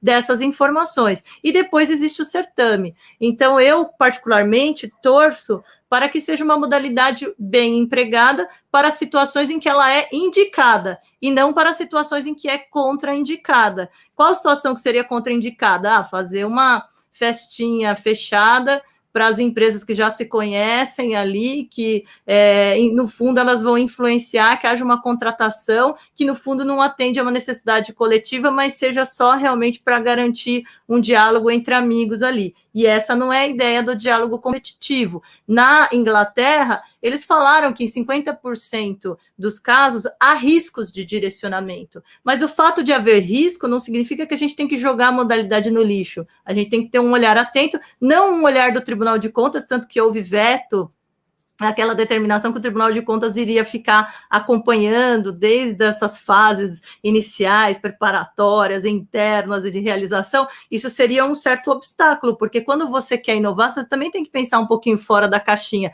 Aí você já ter lá o órgão de controle em cima, você vai ter o apagão das canetas, você vai querer seguir mais o procedimento, a formalidade, do que efetivamente ter aquele intuito inovador para melhor solucionar a necessidade da administração. Então, acho que o diálogo competitivo está aí, e a gente tem que estudar e ter um certo respeito por ele se a gente quer que haja inovação nas contratações administrativas. E ele só vai pegar se ele for bem utilizado pela gestão, com bastante critério, e de preferência, se for uma contratação muito complexa, com o apoio técnico de pessoas que conheçam desse mercado, dessa estrutura de mercado, que às vezes não é acessível sequer para o próprio mercado.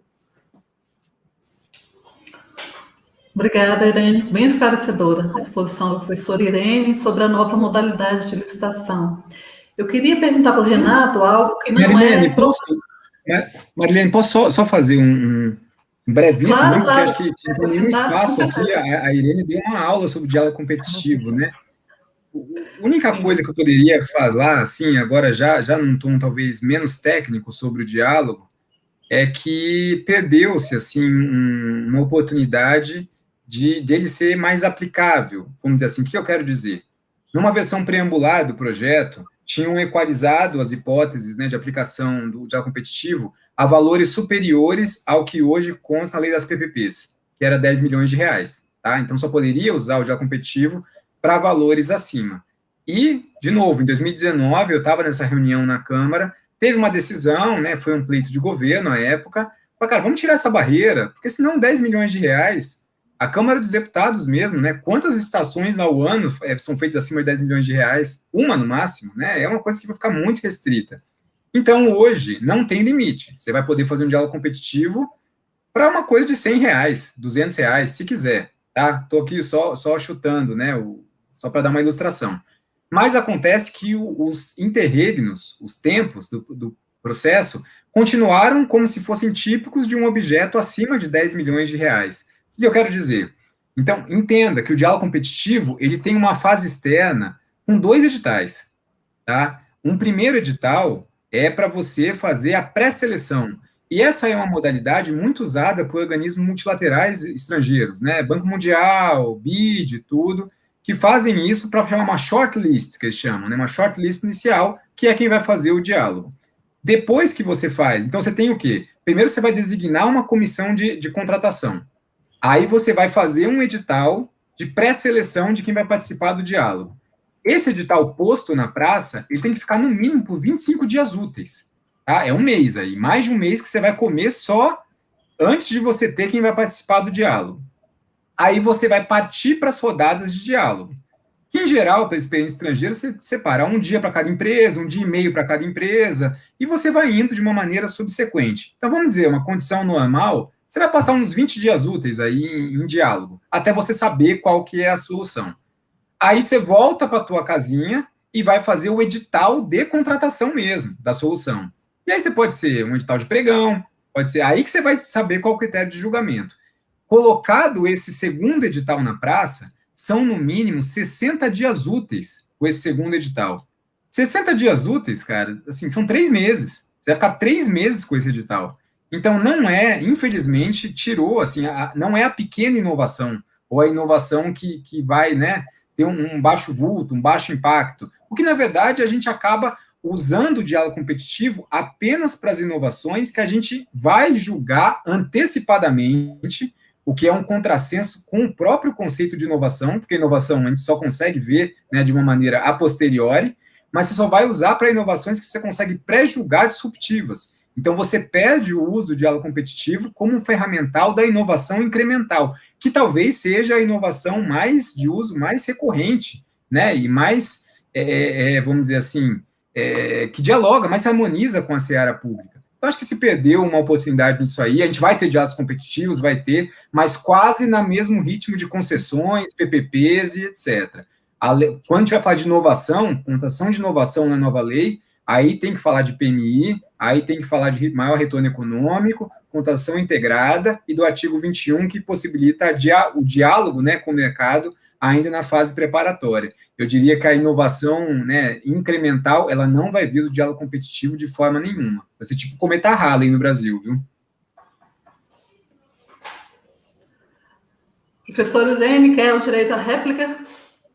Imagina, eu estou ansiosa para saber o que vai acontecer em relação a essa questão, e realmente, né, se os prazos são longos, pela experiência internacional na Inglaterra, eles têm duas formas de estabelecer o que eles vão dialogar, seja a inovação em si ou os métodos para chegar a essa inovação. E geralmente, quando a inovação em si, eles falam que a fase dialógica dura muito tempo, principalmente quando a administração fica curiosa e começa a especular e querer saber mais e não chegar à solução, porque ainda os meios e a solução estão sendo dialogados, né? Então, realmente vai precisar de uma sintonia fina, e pelo jeito que houve essa prorrogação de prazo, vai ser realmente para situações mais complexas de inovação, pela duração, como o Renato falou. Mas eu ainda acho que, não sei se vai ser cometa Halley, espero que não, né? Espero que tenha, sei lá, um sistema de cisternas, um sistema de... Tem tanta coisa para ser inovada na sociedade que, às vezes, os 3 meses vão permitir e, eventualmente, isso vai transformar a gestão. É o que eu espero, né? Mas a gente não tem bola de cristal para saber, assim, o que vai acontecer. Certo que esses outros instrumentos também serão bastante inovadores, e eu acho que a gente tem que... A gente está numa sociedade, no capitalismo, que se comporta em função das inovações, e a sobrevivência das organizações depende disso. Então, o poder público, ele tem que estar atento, e ele também tem que estimular essa inovação, né? Seja por encomenda tecnológica, e quando ele realmente quer ser alguém que induz, seja pelo diálogo competitivo, quando ele quer saber o que existe no mercado que pode solucionar melhor as questões dele, e fomentar também aquelas empresas que têm tecnologias inovadoras. Ok, tem uma pergunta aqui do Ed Carlos, que está também sobre o diálogo competitivo. O diálogo competitivo, ao final da segunda fase de diálogo, poderá resultar numa contratação direta por inexigibilidade de licitação? Renato? Eu escrevi no chat já, viu, Marilene? Eu respondi no chat agora lá. Tá, quer comentar alguma coisa, Irene? Bom, eu acredito que a ideia da fase, a segunda fase, seja um certame mesmo, né? Não uma contratação direta, né? Mas vamos ver, agora estou curiosa para saber o que o Renato escreveu no chat aqui, porque eu também, mas eu não consigo acompanhar. Novas aí. Não, o que acontece? Porque se a gente pega a lei, né? No inciso 8º do parágrafo 1º do artigo 32, ele fala que todos os licitantes pré-selecionados têm que poder participar da segunda fase competitiva. Então, numa leitura estrita, não poderia ter inexigibilidade, entendeu? Nessa segunda fase. Mas é uma coisa que, eventualmente, um regulamento, né, sobre o diálogo competitivo poderá abordar. Não está claro na lei. A lei, a priori, veda, porque assim, todo mundo tem que poder participar, mas fica um contrassenso, porque pode ser que no diálogo você fala, cara, essa é a melhor solução. E o cara tem uma carta de exclusividade sobre aquilo lá, entendeu? Então, a pergunta dele foi excelente, a pergunta do Ed Carlos foi excelente, porque é uma coisa não abordada na lei, e nenhuma live que eu participei, ninguém levantou essa bola, e eu até anotei aí, viu, quando a gente for regulamentar, Ed Carlos, eu vou voltar a falar com você, cara, porque essa foi uma bola que você levantou bem quadrada, viu, parabéns. Inclusive o Ed Carlos é do grupo de pesquisa, ele já tinha feito essa pergunta para mim. No meu grupo de pesquisa, ele é excelente, está na gestão também, está na OAB, discorre sobre várias questões, e essa questão é delicada. Eu sempre tendi a responder isso que o Renato falou, no sentido de garantir a disputa, e se eventualmente só alguém que preenche esse requisito, ele merece vencer essa disputa, né, no momento subsequente, para não dar essa situação de saber do conhecimento, descobrir que tem expertise, deixar de lado o certame e aí fazer uma contratação direta, porque isso desvirtua um pouquinho essa realização, mas é uma questão nova e extremamente rica, né?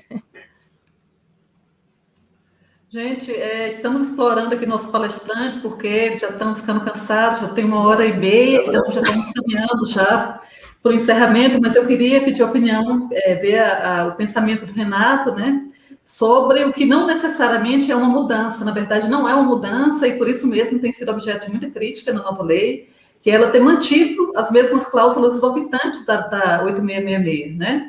Então, se diz o seguinte, por que, por exemplo, numa lei que está consagrando tanto o valor do planejamento, o planejamento como princípio, por que, então, manter a cláusula exorbitante da administração poder atrasar pagamentos, por exemplo, poder atrasar, diminuir o prazo, mas continua tendo essa prerrogativa.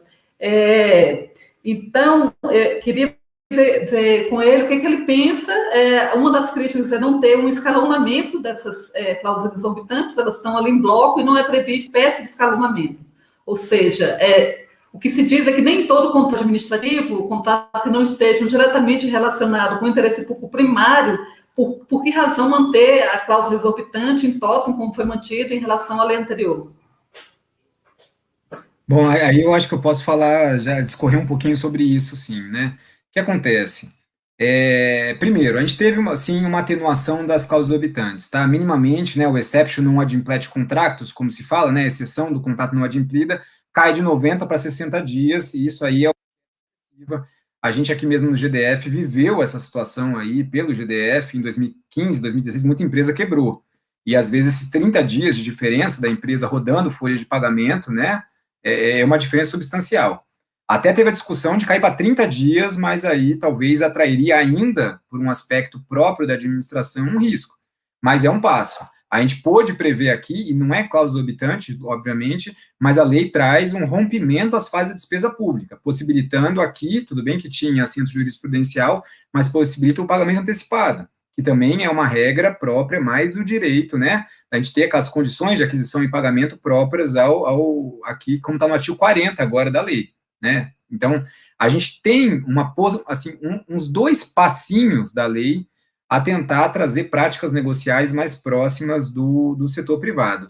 Mas o que acontece? Essa é uma lei, e eu vi essa metáfora aí há pouco tempo, né? Mas ela é um museu de grandes novidades. Por que isso? Porque ela ficou parada no tempo. Essa lei, ela não aprendeu nada com o Covid. Ela não aprendeu nada. Tudo que a SEGES colocou, né, em termos de medidas provisórias no ano passado, e tudo saiu, as medidas provisórias saíram lá da unidade que eu estou. A 961, a 951, tudo, né, que foi colocado lá, a lei, ela ficou voando nesse tempo. Ela ficou numa tramitação ao longo de todo 2020 entre Câmara e Senado. Então, é uma lei de pré-pandemia, antes da pandemia. Então, tudo que foi colocado, por exemplo, né, se não tinha pagamento antecipado, cara, você não ia comprar nada de respirador. Isso a gente estava em março, abril do ano passado. Você não comprava. Tanto que o Estado se valeu do quê? De requisição administrativa. Agora, vai colocar a cláusula exorbitante em contrato com a Pfizer, em contrato com você não vai comprar uma vacina. Tá? Você não vai, é outra regra. Então, muitas vezes, e essa é uma discussão que a lei passou e passa ao largo, o contrato da administração, tá, que é de direito privado, é muito melhor para o interesse público do que o contrato administrativo. Porque, às vezes, o contrato da administração é condição sine qua non para você ter acesso ao bem e acesso ao serviço. Mas a lei não. A lei nasceu velha nesse aspecto. A lei não aprendeu nada com o Covid. Ela não aprendeu com essa condição sui generis, às vezes, de colapso logístico, que você tem que atrair o mercado. Então, a gente está convivendo ainda com regras, né, que tem uma idiosincrasia natural disso daí. Então, continua com cláusulas exorbitantes, ainda por uma visão retrógrada, muitas vezes, que não dá flexibilidade para o gestor de fazer isso daí. O que precisaria, na verdade, é trazer um regime paralelo, né, de como a administração pode agir enquanto contratos da administração. Porque hoje em dia fica muito espaço, né, não sei se a Irene conhece mais sobre a temática, deve conhecer mais do que eu, mas assim, locação de imóveis, não, é da administração, e é só, todo exemplo que você vai dar de contrato de administração é locação de imóveis, e você nunca regular, e aí entra, logicamente, no direito privado, mas eu acho que a gente poderia ter uma atenuação, uma desorbitação, vamos dizer assim, dessas cláusulas, para trazer um papel mais claro de como a administração pública pode agir não como um patíspide enorme, né? Aqui a supremacia do interesse público trazendo uma enorme barreira de entrada para o particular. Então, a gente tem realmente isso daí. E você tem coisas boas que vão atrair o mercado? Que tem. Registro de preço, né? Que vai ter aí, cara, 2 anos. Se vai ter 2 anos, a gente vai permitir, é óbvio, numa regulamentação, o reajuste do registro de preço. Tem muita coisa boa. Mas, de novo, a gente está fazendo novidades, tentando construir inovação dentro de um museu. Essa que é, assim, das 52 normas que a gente vai colocar, a Andréa acha que está nos ouvindo também, é coordenadora de normas lá, eu e a Andréa e a equipe dela, a gente tem toda semana a grande tarefa de construir inovação dentro de um museu. Esse daí eu acho que é a metáfora. Tá certo. Alguma coisa a acrescentar, professora Irene? Sobre essa eu acho que a lei realmente ela não inova tanto, não, assim, ela aproveita o que já existia, e assim, desse ponto de vista dos contratos, antes a gente tinha contratos privados celebrados pela administração da 8666, e, curiosamente, a Lei 14.133 estabelece que o direito privado vai ser só subsidiário às normas de direito público, então parece que me reforça o caráter publicístico dos contratos. Tá certo. Gente, infelizmente, a gente tem que já se encaminhar para o final, porque o pessoal da logística está cansado, os nossos palestrantes também. Se a gente explorá-los muito, eles nunca mais voltam, a gente quer de volta eles aqui, porque o assunto vai estar em pauta durante, como a professora Irene e o Renato falaram, durante um bom tempo. A lei é muito complexa, depende de regulamentação, então tem muita água para rolar debaixo dessa ponte. Já me encaminhando para o final, eu gostaria de fazer uma errata aqui. Eu falei o nome da diretora do Departamento de Material e Patrimônio. Eu me confundi e falei errado. O nome dela é Luciane Rodrigues de Paiva, que eu vou novamente agradecer pelo apoio que ela deu para o nosso evento. E aí eu gostaria de passar, então, para os nossos palestrantes fazerem as considerações finais antes da gente encerrar, que já estamos com 1 hora e 40 minutos de evento. Acho que damos primeiro, Irene. Bom, eu gostaria muito de agradecer, dizer que eu não estou cansada não, que eu ficaria mais tempo aqui, porque é uma alegria discutir com vocês, que são grandes conhecedores, o Renato, que pode compartilhar da experiência prática dele em relação ao que está sendo feito de inovação e esses atos normativos todos, o relato do deputado, né, que abriu e que, quando eu participei da audiência, foi quem estava lá para nos receber e nos ouvir.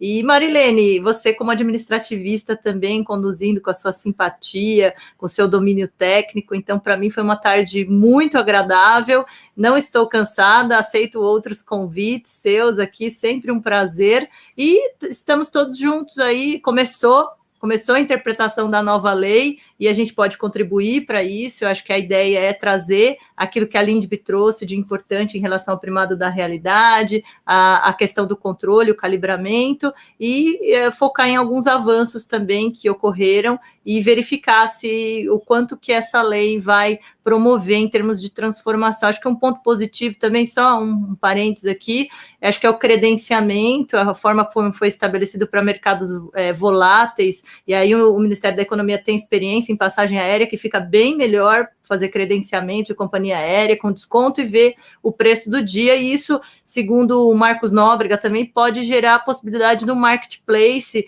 e da modernização efetiva, com compras mais baratas e garantindo isonomia também, que a ideia não é fechar uma festa para privilegiados, mas está dada a largada, né, da nova lei. Eu acho que ela foi muito aguardada, ninguém aguentava mais a Walking Dead, estava na hora de mudar. Ela melhorou, porque trouxe outras disciplinas, trouxe o RDC, trouxe o pregão, que revolucionou as licitações, e vamos acompanhar com bastante entusiasmo tudo que vai ser feito dessa nova lei, a interpretação que ela receberá pelos órgãos de controle. Bom, queria agradecer, para mim foi uma satisfação enorme, né, eu não conhecia, assim, tão propriamente a Irene. Irene, foi um prazer enorme, assim, muito inteligente, acho que foi de elevadíssimo conteúdo. Faço o mesmo coro também a Marilene, viu, conduziu brilhantemente esse painel, acho que você conhece muito bem a matéria. Quero agradecer muito aqui ao CEFOR, a Juliana, todo mundo aí. Quando me chamarem, né, assim, eu paro tudo e venho, com certeza. Acho que o CIFOA tem um papel de brilhantismo aí dentro das escolas públicas. Bom, também agradecer todo mundo que teve a paciência, não a paciência de aguentar a Irene, porque aí é muito fácil, né, mas de me aguentar aí essas 2 horas. Então, poxa, parabéns aí para todos, tá? Um abraço, tem muita gente, muito amigo meu aqui da Câmara, e começo de 2023 estou de volta, tá? Meu prazo de sessão expira em 4 anos, obrigatoriamente, tá? Então, 2023 eu estou de volta aí, e é isso.